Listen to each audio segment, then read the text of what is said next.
Assalamualaikum warahmatullahi wabarakatuh. Baik, kami di sini dari kelompok 8 yang beranggotakan saya sendiri, Ridho Fansa dan Abdi Nur Alam. Di sini kami akan menjelaskan mengenai data debitur sebuah bank yang merupakan perusahaan yang memperoleh pinjaman atau kredit. Untuk langkah yang pertama yaitu untuk mengetahui faktor apa saja yang berpengaruh terhadap kolektabilitas debitur menggunakan metode regresi logistik dan random forest. Yang pertama yaitu menggunakan regresi logistik. Untuk langkah yang pertama,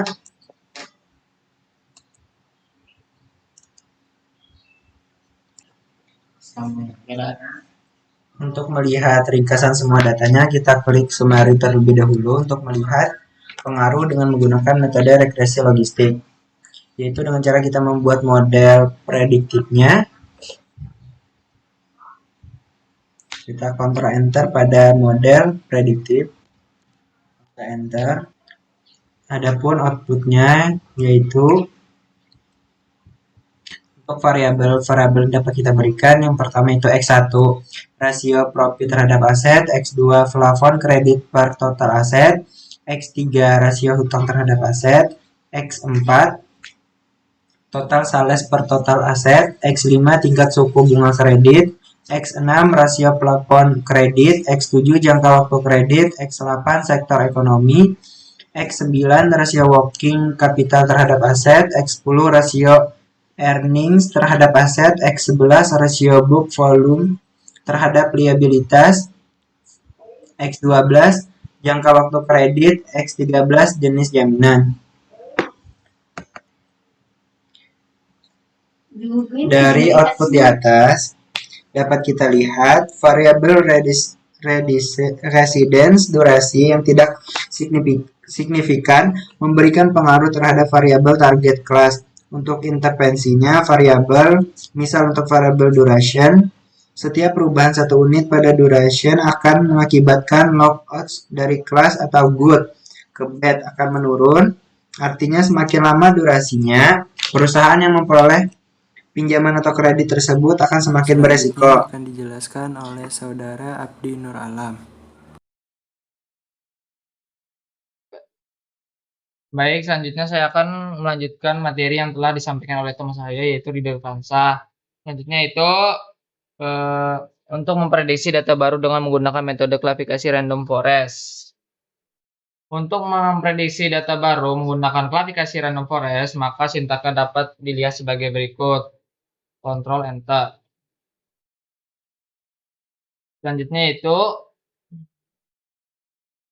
kemudian untuk melihat data training sintaknya adalah sebagai berikut. Ctrl Enter. Kemudian untuk melihat data testing sintaknya bisa dilihat sebagai berikut. Ctrl Enter.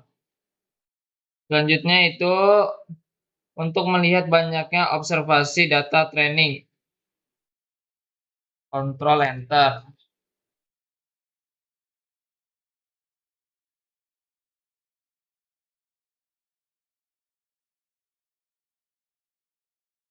Nah, bisa lihat di sini.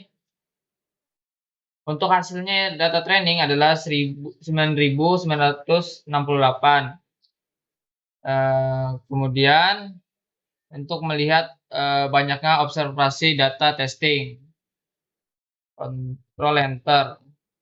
Nah, banyaknya observasi data testing adalah 2.491 untuk kemudian untuk melihat data summary-nya Ctrl Enter. Dari data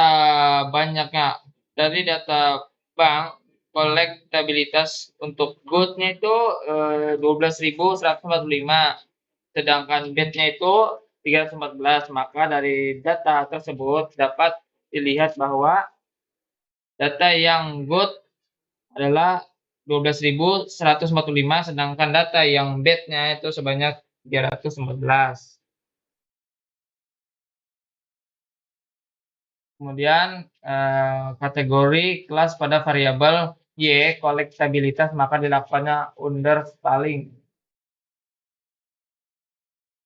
Ctrl Enter, Ctrl Enter, Enter, Ctrl Enter, Ctrl Enter. Kemudian itu untuk melihat akurasi dari model random forest. Ctrl Enter.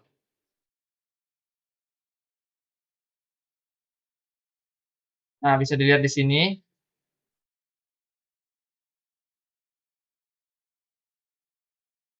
Akurasi dari model random forest sintaknya sebagai berikut. Dari output dapat dilihat bahwa tingkat akurasinya itu 0,6271.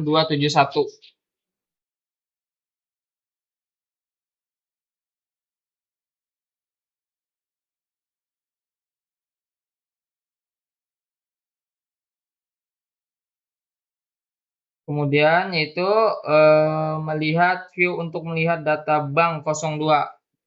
Ctrl Enter.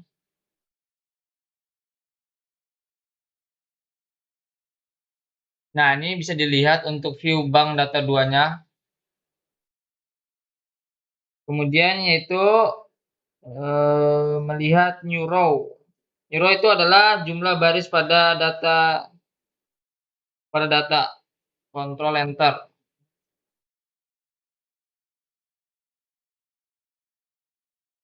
Ctrl Enter. Nah, bisa dilihat untuk jumlahnya yaitu 5.339. Baik, itu saja yang bisa saya sampaikan. Kurang dan lebihnya saya mohon maaf. Wassalamualaikum warahmatullahi wabarakatuh.